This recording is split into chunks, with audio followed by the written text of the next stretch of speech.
제가 이제 아까도 잠깐 말씀을 드렸지만 주변에서 저보고 복 받은 사람이다 그렇게 얘기를 많이 하거든요. 그리고 저 또한 그렇게 생각을 하고 있고요. 하나님 만난 것이 제 일생 일대의 최고의 축복이었다. 지금도 그렇게 고백을 합니다.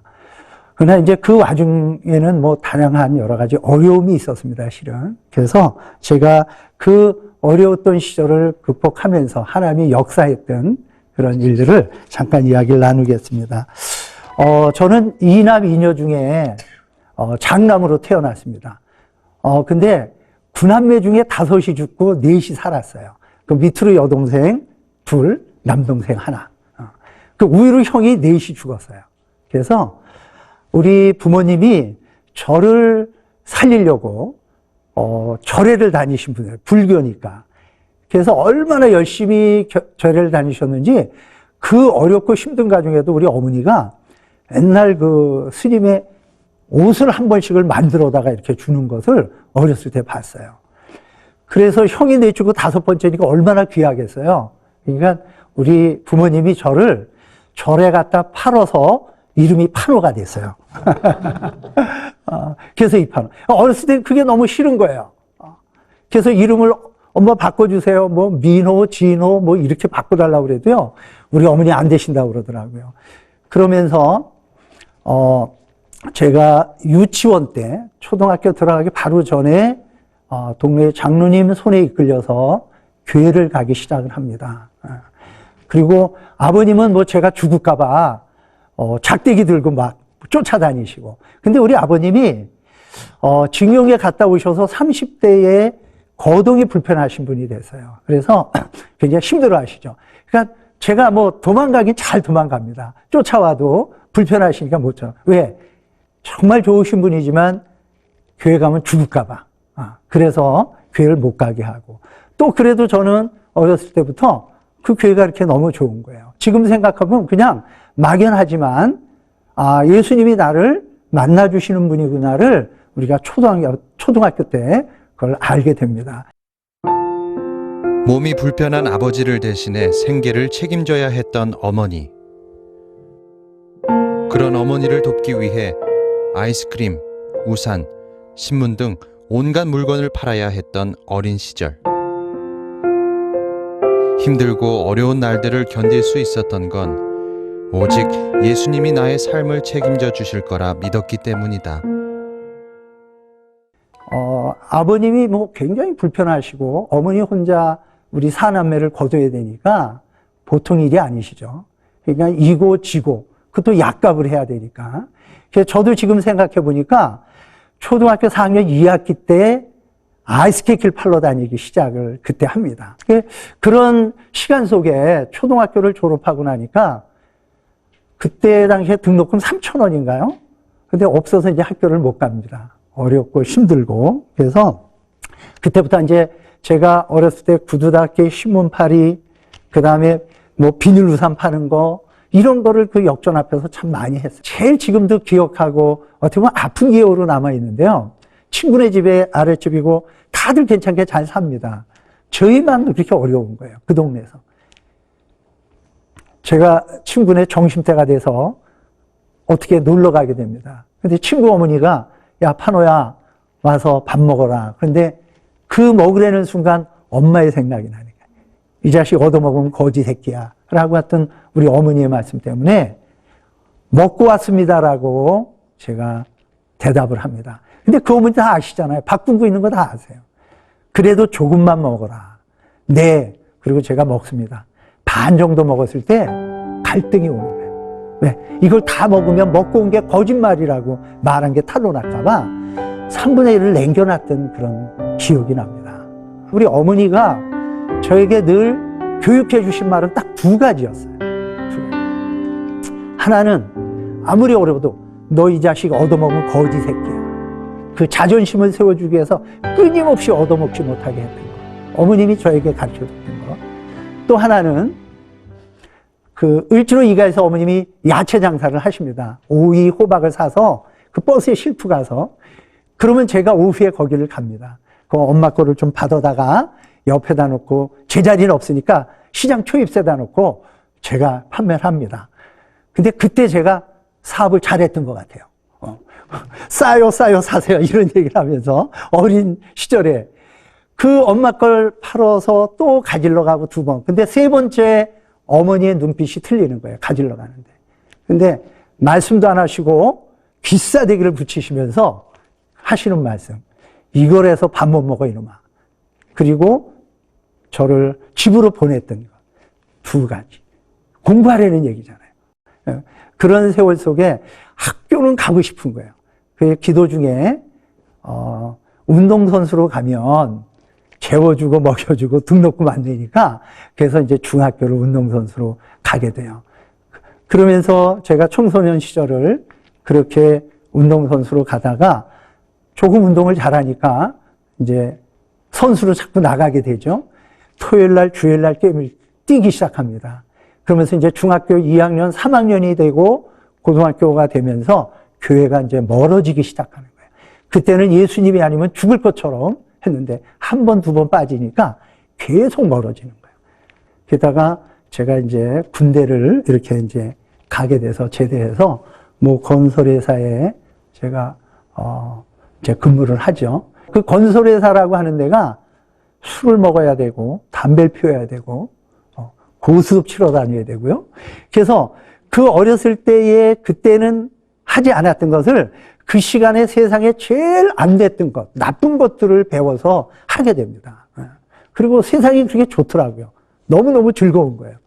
그래서 이제 제가 그렇게 하면서 건설회사를 하게 되죠.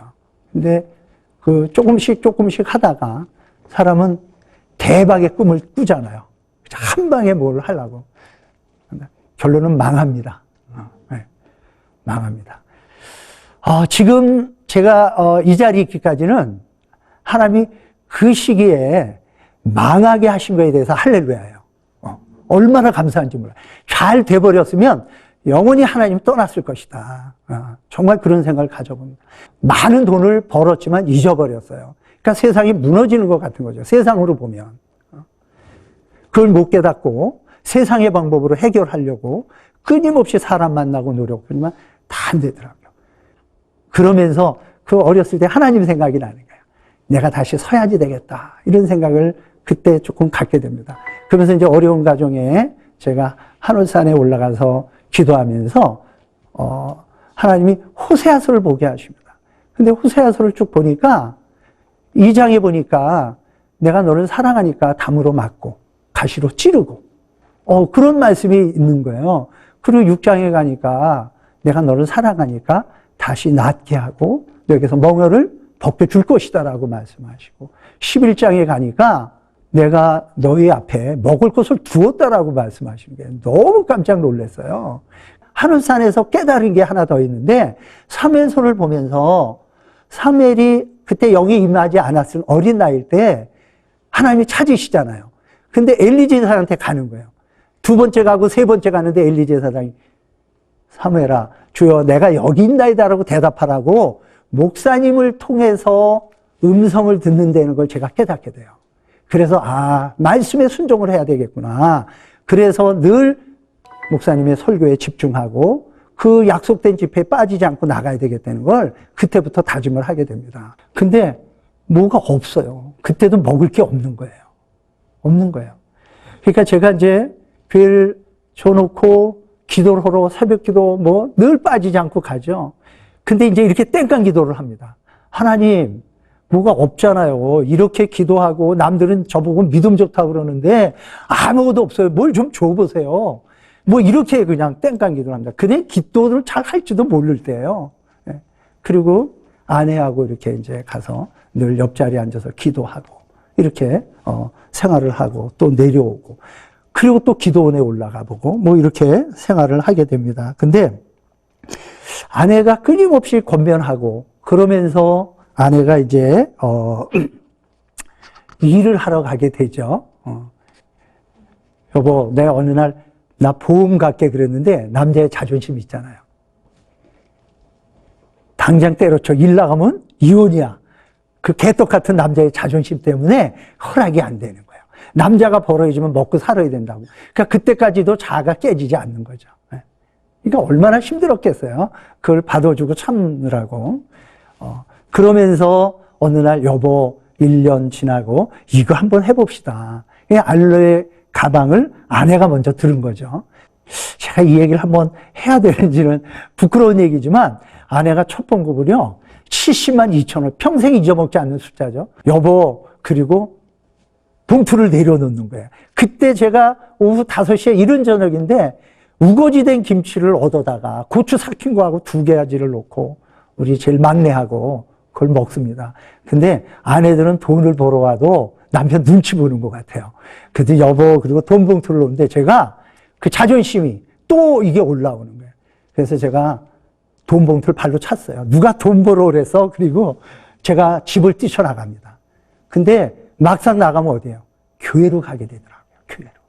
울며불며 밤 10시까지 그 내려왔는데 지금까지도 내가 그거에 대해서 잘못했다고 말 안 했던 것 같아요. 예배에 빠지지 않고 하나님께 매달려 기도해 보지만 나아지지 않는 그의 삶. 생활은 더 어려워져 가는데 그때 화장품 외판원을 제안한 아내. 교만했던 그를 낮아지게 하고 모든 것을 주님 앞에 내려놓게 만들었다. 하나님이 기도 속에 주신 게 화장품 외판원이에요. 그러니까 하나님 겨우 이거예요? 이렇게도 기도해 봤어요. 그런데 다 내려놓고 갈 때 하나님, 제가 우린 방문 판매 사업이니까 사람이 많이 오게 하는 곳이니까 여기서 하나님 예배를 드리고 복음을 전했으면 좋겠습니다. 이렇게 하나님과 약속을 하고 철원으로 가게 되죠. 그게 이제 90년 5월 5일 날입니다. 그리고 거기에서 이제 애들은 다 띄워놓고. 근데 그 사업장을 만드는 것도 돈이 없잖아요. 뭘 만드는 것도 없고 보일러를 주인집에 놔줘야 되고 100만 원을 빌려갔으니까. 근데 그 요만한 스티로폴에 둘이 잘 데가 없어서 깔고 자고 그거 만들고 이렇게 가면서 한 달 동안을 그렇게 해서 사업을 시작하고 제가 열심히 다녔는데 4개월 만에 9천 원짜리 한 개를 팔아야. 그리고 문을 열어주시는 분이 웬 남자가 화장품 그리고 문 콱 닫아요. 그 설명할 수가 없으니까 제가 알로에 화장품 왔습니다 그러면 안 열어줘요. 그리고 누구세요 문 열면 제가 뒤꿈치 쳐들고 계단 밑으로 숨어보기를 몇 개월씩도 이렇게 하게 됩니다. 근데 제가 기도를 하면서 어느 날, 하나님이 저게 주신 게 그걸 깨닫는 순간 축복이 있는 거예요. 늘 그냥 기도를 하면 불편인 거죠. 이것 때문에 안 되고 저것 때문에. 근데 내가 집을 가고 방문하고 고객을 만날 수 있다는 것이 어느 날 감사하게 느껴지더라고요. 하나님 고맙습니다. 감사합니다. 참 많이 울었어요. 내가 변했구나. 하나님이 변하지 않았는데 그러면서 제가 깨닫게 되고 그래도 또 사람인지라 나가면요 갈등이 또 와요. 이거 해서 밥 먹고 살까? 건물 하나 지면 1년 먹고 살 거 있는데 이런 생각에 자꾸 과거적으로 가더라고요. 근데 하나님이 다 내려놓게 하시고 그 다음에 이제 기도를 시키시면서 4년 동안 거기에다가 계속 밤 10시만 되면 교회로 가게 해서 새벽기도 마치고 그래서 교회 사업장 이렇게 하나님이 기부합하게 하고 그 다음에 다 세상 것을 단전하게 만드시더라고요. 그러면서 하나님이 제 사업을 축복하시는 거예요. 저는 부족하지만 그렇게 예배를 통해서 하나님을 증거하고 하나님은 제 사업을 해주시는. 근데 그냥 되는 건 아니고요. 제가 깨달은 건 그런 기도 속에 하나님의 응답이 있고 축복이 있다는 거죠. 뭐 결과로 축복받는 게 아니라 그 과정이 그렇게 중요했다는 걸 이제 깨닫게 되는 거예요. 그래서 그것을 통해서 또 앞으로도 하나님과 동행하고 기도하고 그러려고 합니다. 하나님의 은혜가 여러분 삶 가운데 늘 함께 했으면 좋겠습니다. 오직 복음, 오직 믿음, CTS